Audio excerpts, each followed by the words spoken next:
So ayun guys, magandang tanghali po sa ating lahat. At ako nga po pala ay mag-opera kay Sky. So ayun guys, binabaklas ko na si Sky kasi yung kickstarter niya naputol yung spring sa loob. So nangangamba ako baka masira to.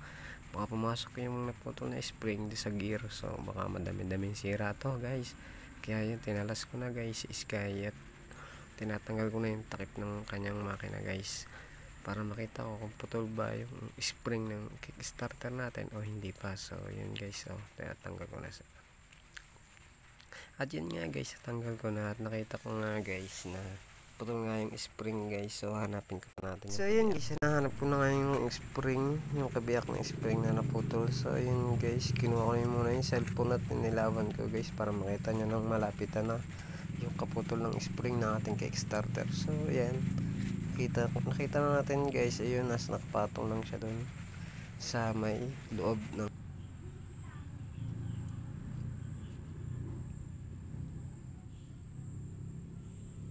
so ito guys yung yung spring ng ating kickstarter. Ito pala guys, putol pala, kaya pala hindi siya bumabalik.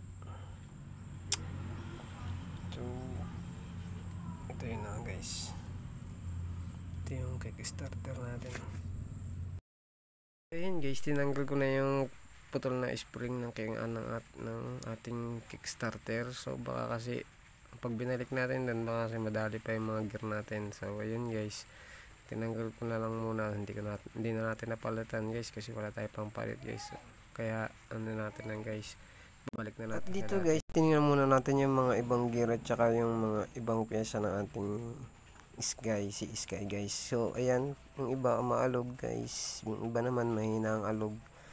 So ayan guys, tinitingnan ko na din yung mga pyesa pa niya. Ayan guys, tinitingnan natin yung mga ibang pyesa niya. So nakikita natin na medyo may alog na ng konti. So kailangan natin itong paayos na agad guys, bago pa itong lumala ang sira. So ayan guys, tinanggal ko na lang yung yung naputol na spring.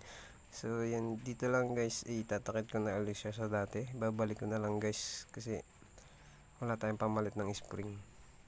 So yan guys, tinakit ko na nga ulit sa dati yung kanyang takip at tinanggal ko na lang talaga yung naputol na spring para naman medyo ayos-ayos yung ating pananakbo kahit naputol yung spring niya guys. So talian na lang natin ng lastiko guys yung ating kickstarter para hindi siya bumaba pag umaandar siya guys. Ayan guys, tinatakid ko na yung preno tsaka yung preno niya sa huli. Ayan guys, naitakid ko na ng maayos at naibalik ng maayos para hindi siya tumulo yung langis. So guys, hanggang dito na lang po. Please follow, like, share, and comment. Thank you. Ingat po tayo.